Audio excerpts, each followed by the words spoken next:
시도 때도 없이 남의 나라의 것을 빼앗으려고 하는 곳이 있죠. 네, 바로 중국입니다. 진짜 한복, 김치를 포함해 우리나라의 것을 탐낼 때마다 늑골이랑 턱에다가 한 대씩 주고 싶은데, 심지어 중국은 주변 나라들의 문화를 흡수하려는 것뿐만이 아니라 하나의 중국이라는 뜻을 앞세워 화폐도 다르고 국기도 다른 대만을 고립시키고 병합각을 재고 있습니다. 또한 홍콩과 마카오의 경우에는 일국양제 방식을 도입해 독자적인 행정, 입법, 사법권을 가지고 있지만 이들의 민주주의를 무너뜨리고 서서히 자유를 빼앗아가고 있죠. 결국 중국은 현재 56개의 소수민족을 하나로 모아 중국이라는 억제기 안에 가두어 놓은 상황인데, 그렇다면 과연 중국이 하나의 나라가 아닌 분열된 나라였다면 어떤 일이 벌어졌을까요? 자, 그럼 오늘의 1급 비밀, 착해진 중국? 오, 상상이 안 되네. 만약 중국이 분열되어 있었다면 편, 지금 바로 시작합니다. 사실 중국은 역사적으로 분열과 통일을 반복해왔습니다. 때문에 먼저 중국이 최초로 통일했던 역사를 살펴보게 되면 중국 최초의 통일 왕조, 네, 진나라이죠. 시황제, 즉 진시황은 중국 최초의 중앙집권적 통일 제국인 진나라를 건설했습니다. 500년이 넘는 시간 동안 쿠데타 일으키면서 서로 죽고 죽이고 말 그대로 강한 자만이 살아남을 수 있었던 혼돈의 카오스 그 자체의 중국을 최초로 통일했다는 것은 정말 대단하다고 볼 수 있지만, 아무래도 다양한 문화와 종족이 뒤섞여 있는 중국이다 보니 진시황은 중국을 통일한 이후 문자도 화폐도 물건을 재는 길이나 무게를 재는 기준도 마차가 다니는 길의 폭도 통일시켜버렸거든요. 이는 하나가 된 중국의 혼란스러움을 방지하기 위함이라고 볼 수 있는데, 여기서 문제는 자신에게 반기를 드는 이들을 대상으로 진짜 끔찍한 짓을 저지르기도 했다는 겁니다. 야, 요즘 애들은 사상이 왜 이렇게 불순하냐? 제대로 된 이념을 가진 놈들이 없어.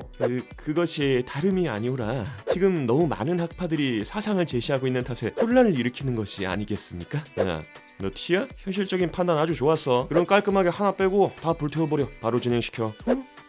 이게 아닌데? 일단 까라면 까는데 이거 맞아? 이렇게 제자백가 중 하나인 법가 이외의 모든 사상을 통제하기 위해 각종 서적들을 싹 다 불태워버리기도 했고, 이와 동시에 왕권 강화한다고 하면서 진시황 정치를 비방하는 460여 명의 유학자들을 생매장하는 분서갱유를 저지르기도 했으니까. 게다가 다른 나라의 침입을 막는다면서 인류 역사상 가장 거대한 건축물인 만리장성도 쌓고, 내가 가는 길은 끝까지 장엄하고 위대해야 한다면서 진시황릉과 병마용갱 건설 명령을 내리기도 했거든요. 이런 상황만 본다면 진시황의 권력이 진짜 존나 세긴 셌구나 라는 생각을 하실 수 있으시겠지만, 진나라의 역사는 그렇게 오래가지 못했습니다. 아무래도 진시황의 급진적인 통일 정책과 더불어 만리장성 등의 건축물을 쌓기 위해서 동원된 사람들은 고된 노동에 지쳐 불만을 품고 있었던 거죠. 그러다 보니 진시황이 저 세상으로 떠나자마자 진나라의 윗대가리들은 부정부패에 찌들게 되고 여기저기서 반란을 일으키면서 또다시 혼란스러운 길로 접어들게 되는데요. 이후 나온 이야기가 초한 전쟁 시대의 초한지, 삼국시대의 삼국지 등이 있죠. 여기서 한번 생각해보면 우리가 생각하는 중국의 영웅은 분열기 때 등장하기 마련인 것 같죠. 하지만 중국의 역사에서는 진시황의 진나라 이후에도 지리적으로, 사상적으로 또는 언어 등의 이유가 복합적으로 결합되어 분열과 통일을 반복했습니다. 그런데 만약 중국이 분열된 상태로 계속 유지를 했다면 우리가 생각하는 지금의 중국은 없을 가능성이 높다고 볼 수 있을 것 같습니다. 일단 우리가 생각하는 중국, 영향력이 어마어마하죠. 인구가 받쳐주니까 값싼 노동력은 두말하면 잔소리고, 중국 내 공장에서 찍어내는 생산력이 엄청나요. 이것 때문에 상상그 이상의 환경 파괴를 하고 있고 각종 바이러스가 나오기도 하죠. 또 여기서 나오는 경제력을 바탕으로 1대1로다 뭐다 하면서 해외 이곳저곳에 발을 뻗고 있는 상황인데다가 최근에는 전세계 패권국 미국이랑 어떻게 한번 해보겠다면서 꿈틀거리고 있죠. 하지만 이런 상황은 결국 중국이 통일되지 않았다면 벌어질 수 없는 일입니다. 사실 중국이라고 하면 현재 56개의 소수민족, 그러니까 한족을 중심으로 수십 개에 달하는 소수민족들을 공산당이 한 틀에 모아가지고 지난 1949년 10월 1일 쩌둥쩌둥 마오쩌둥이가 우린 중국이다 라는 개념을 때려박아 놓은 상황인데, 중국이 통일되지 않고 분열되어 있었다? 만약 이런 상황이라면 여러 가지 측면에서 중국을 바라볼 수 있습니다. 먼저 지금 사회에서 국력을 좌지우지하는 기술력 측면에서 현재의 중국을 살펴보게 되면, 대륙을 통일한 이후 다른 나라의 기술을 베끼고 훔치고 하면서 어떻게 해서든 기술의 발전을 이룬 상황이죠. 그러나 불과 100년에서 200년 전까지만 해도 중국의 상황은 지금과는 전혀 달랐습니다. 때는 18세기, 19세기 무렵 중국의 마지막 통일 왕조였던 청나라는 존재 자체만으로도 영향력이 어마어마했습니다. 1790년 당시 청나라의 영토만 보더라도 지금 우리나라의 약 147배인 지역을 명목상으로 거느리면서 여러 나라들과 주종 관계를 맺고 조공받으면서 살았으니까. 이 말은 즉 한반도나 일본, 베트남 등등 청나라보다 상대적으로 국력이 약했던 나라들은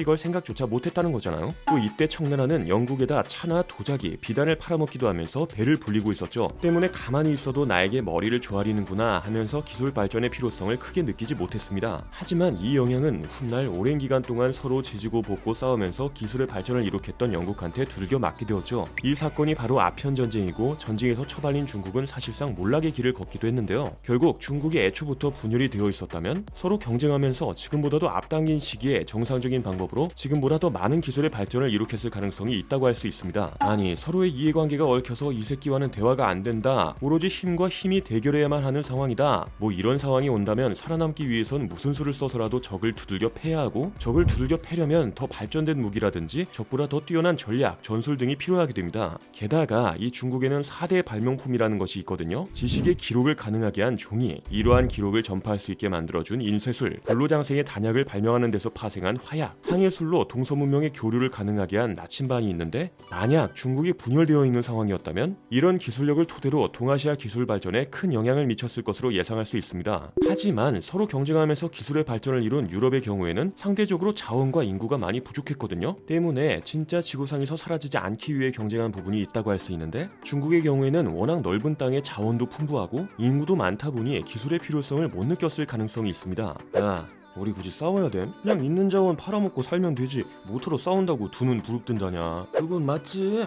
나도 피 보기 싫다. 아이고, 나는 종이에다가 그림이나 그리고 일기나 쓸란다. 뭐야, 너 피야? 왜 이렇게 감성적이야? 좀 불편하네 이거. 야, 그러지 말고 나랑 연태고량주나 한잔 하자. 이 X발놈이 뭔 소리야? 자고로 중국인은 말이오, 좀 착해질 줄 알아야 해. 술 먹으면 개 된다. 견뎌, 참아, 이겨내. 이렇게 자원이 많으면 너도 나도 잘 살 수 있으니 굳이 경쟁을 하지 않고, 최악의 경우에는 자원의 의존도가 커지면서 종이, 인쇄술 등의 기술을 활용할 필요성을 못 느낀 채 이른바 자원의 저주에 걸릴 수도 있습니다. 또한 배 타고 어디를 가거나 전쟁 중 방향을 파악하는 용도로 나침반을 활용하지만 싸우기도 귀찮고 그냥 있는 대로 살자라는 마인드를 가지게 된다면 화약을 발명하면 뭐해, 좋은 게 좋은 거라고 폭죽놀이나 하고 살지 뭐가 될 수 있는 거죠. 때문에 유럽만큼의 빠른 속도로 경제, 기술의 발전은 기대하기 힘들 수 있다고 할 수 있는데, 이렇게 된다면 우리나라를 포함한 다른 나라들은 중국식 민폐의 영향을 받지 않을 수 있다 보니 이때 우리나라는 아시아 패권에 도전해볼 가능성도 있거든요. 우리가 독자적으로 기술의 개발을 할 수도 있고, 만약 중국이 네가 세네 내가 세네 하면서 서로 전쟁 중이라고 하게 된다면 우리는 뒤에서 이것도 팔고 저것도 팔고 하면서 이득을 보면서 성장각을 잴 수 있으니까. 이 말은 즉 지금보다도 더 나은 국력을 가질 수도 있을 가능성이 있다는 건데, 여기서 말씀드린 국력이란 것은 결국 한 국가가 지니고 있는 정치, 경제, 군사뿐만이 아닌 문화라는 것이 포함되어 있죠. 국력이 세지면 세지는 만큼 다른 나라에 미치는 영향이 커진다는 거고, 영향력이 강해지면 우리나라가 이득 볼 수 있는 구조가 형성됩니다. 뭐 과거 중국이 강력한 국력을 바탕으로 한반도를 포함한 동아시아권에 많은 영향을 미쳤던 것처럼 말이죠. 이에 가장 대표적인 예시로는 한자, 유교 등이 있는데, 우리가 중국에게 분노하는 이유 중 하나로는 앞에서 잠깐 언급되었던 것처럼 다른 나라의 것을 중국의 문화다 라고 우기는 데서 나오기도 하잖아요. 하지만 중국이 만약 분열되어 있었다? 이렇게 된다면 중국의 영향력이 실제 역사와는 많이 다를 것으로 예상됩니다. 국력이 분산되어 있으니 동아시아권에 미치는 영향력이 그렇게 강하지도 않을 거고, 우리나라는 이 시점을 기준으로 고유의 독창적인 전통 문화가 나오게 되겠죠. 그러니까 한복, 아리랑, 태권도, 김치, 불고기 뭐 이런 게 더 많아진다 이 말입니다. 이 상황은 생각만 해도 군침이 싹 도는 것 같은데, 중국의 내부를 살펴보게 되면 분열된 국가마다 가지고 있는 특색이 짙어질 확률이 높습니다. 그럼 현재 우리가 알고 있는 중국의 문화들 중 상당 부분이 없어질 가능성이 크고, 애초에 서로 다른 국가로서 각기 다른 문화와 전통을 가지고 살아가게 되겠죠. 결국 중국이 분열된 나라로 유지가 되었다면 바뀌는 것은 참 많은 것 같습니다. 그리고 현재 우리가 살아가고 있는 사회에서 중국과 관련되어 거론되고 있는 여러 문제들이 발생하지도 않았겠죠. 가장 대표적으로는 제3차 세계대전의 가능성을 지니고 있는 중국과 대만의 양안 관계, 21세기 식민지를 몸소 보여주고 있는 1대1로 자유를 외면하고 민주주의를 퇴보시키고 있는 일국양제, 소수민족을 말살하면서 탄압하고 억압하면서 독립을 틀어막고 있는 위구르, 티베트 갈등 문제 등 과거 소련의 붕괴를 지켜봐온 중국이기에 자신의 영향력을 보다 공고히 하고 있습니다. 이로 인해 수많은 사람들이 피해를 입고 있고요. 과연 중국의 민폐가 멈추는 그날이 올 수 있을지 지켜봐야 할 것 같네요. 자, 그럼 착해진 중국을 직접 볼 수 있는 날이 오기를 바라면서